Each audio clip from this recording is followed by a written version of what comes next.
Tying the STP Frog today. This is a pattern that Denny Shannon had brought to me a few months back. Showed me what he was tying.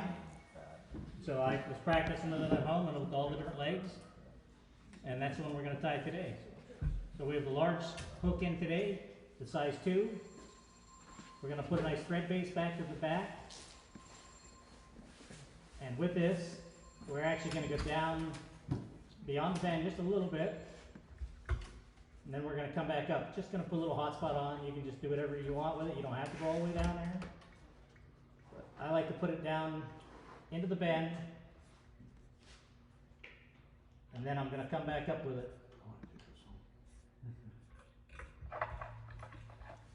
This pattern, we are going to put some weed guards on it. If you don't want to, you don't have to. If you want to put one on, you can put one on.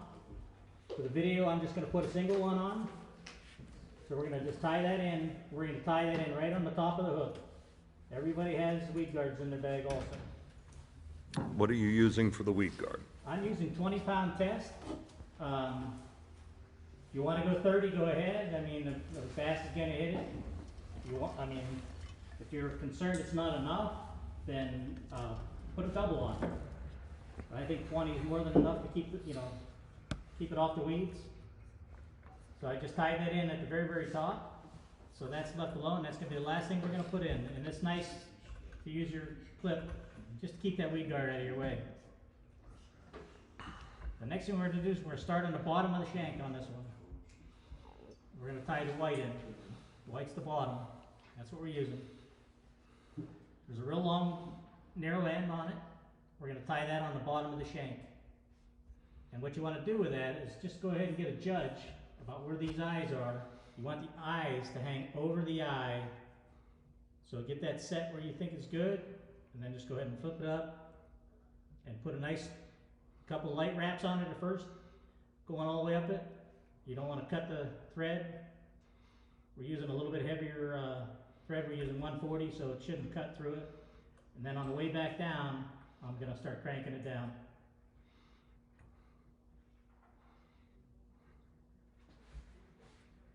And I just make sure I tie that down good because I don't want that to close up my hook gap on the bottom.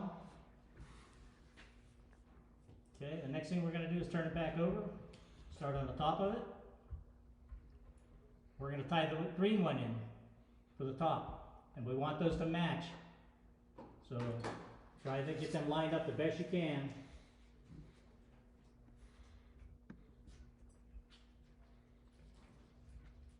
Now I've seen videos where some guys, instead of tying this foam down underneath the hook, they'll tie it on the back side and let it hang down over the back and tie it in down that way.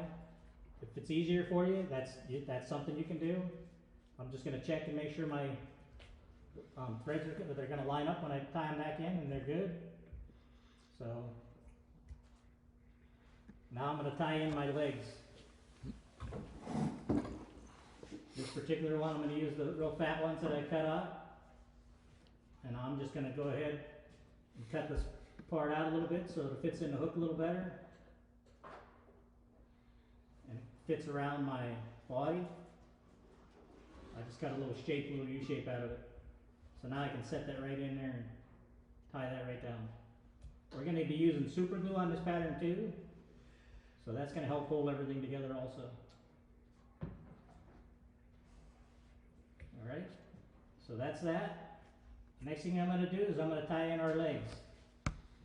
Now, I've got these cut already, but all you have to do with them is just take an overhand knot on the bottom and make sure you pull that tight because that knot's going to probably want to come loose on you. And tie it in on the other side. And you have the option of doing this 2 ways. One, you can go ahead and tie them in now, or you can tie them in last and tie them on the side of the hook. It's all personal preference.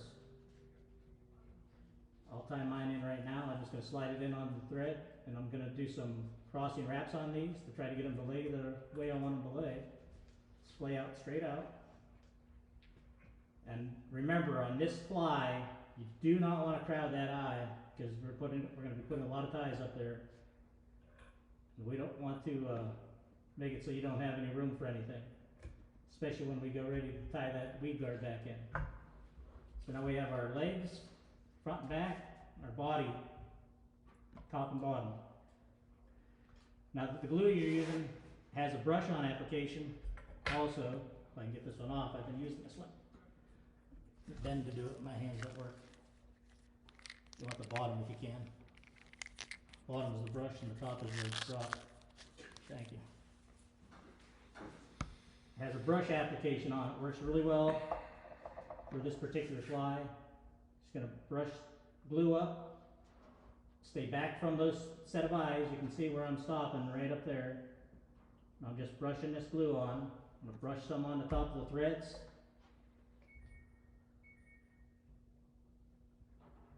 I'm gonna roll it over and put some glue on the bottom side also of the threads.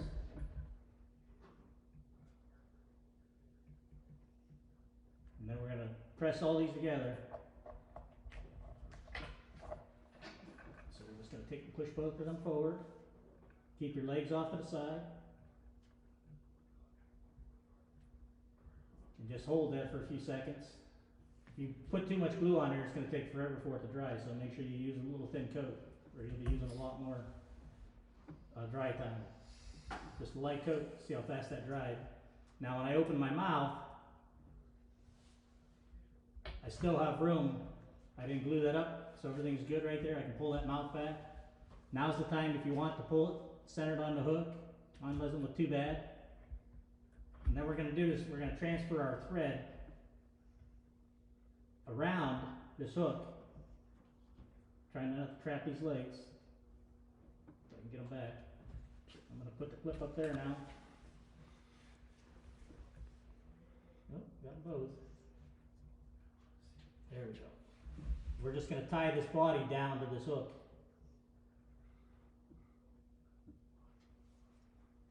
Each wrap, I'm going to try to cinch that a little tighter.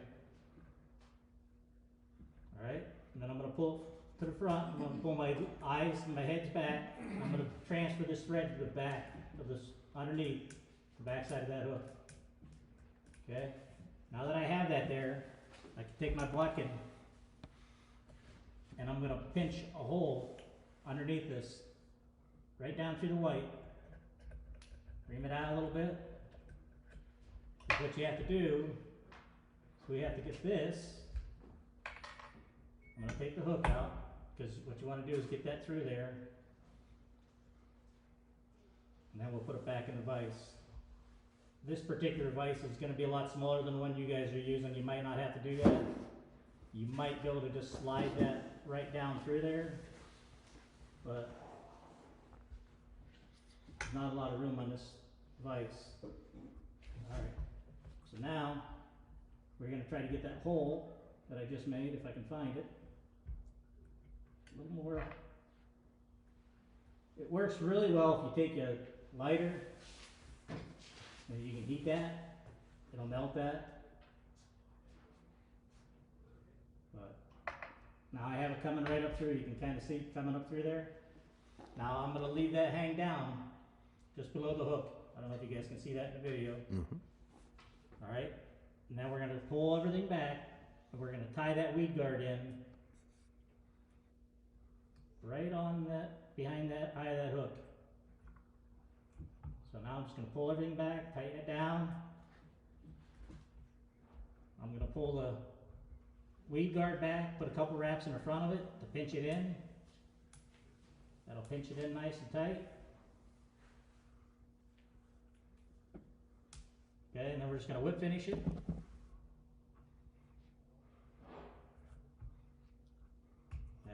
That's a little bit tough because you got to hold all that stuff back, get that whip finish in there. One more little leg. Okay. Just pull that nice and tight. Cut it off. We're going to cut the weed guard off nice and tight. The rest is smoke and mirrors. What I mean by that, just going to take our markers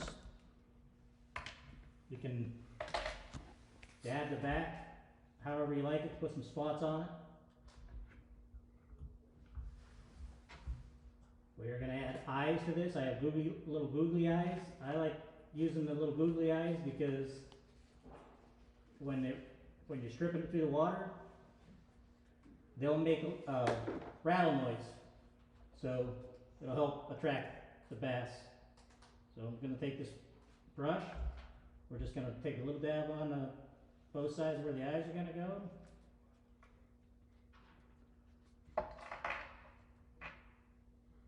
And we're just gonna take these little googly eyes.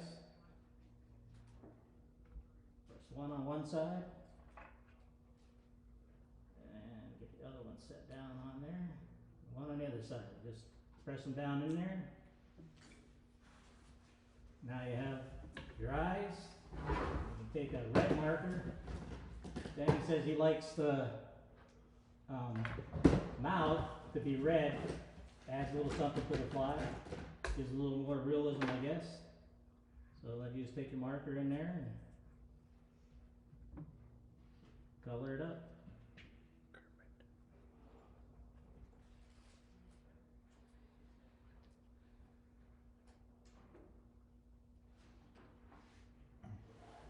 There you go. You can do the green part also, but I think the red on the bottom is fine. And there you have it. Your STP Frog. Cool. Kermit.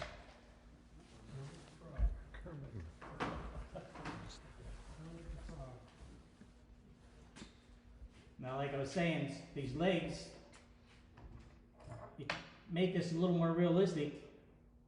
You can cut this, open these up on these three here, because I give you 3 pieces. So just open that up, if I can get it to open up. Open both sides up, because then you can cut it off, make it look like it has its little fingers on it.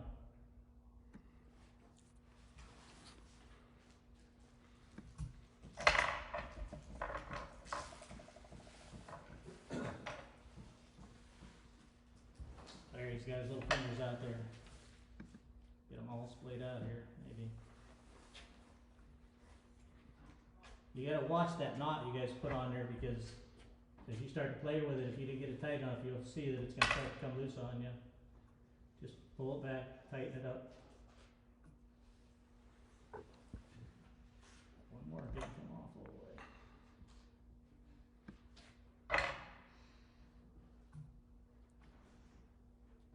There, now we got your 3 little fingers on there.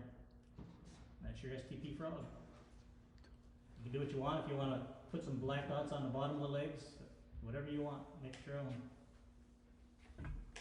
All right. Very good.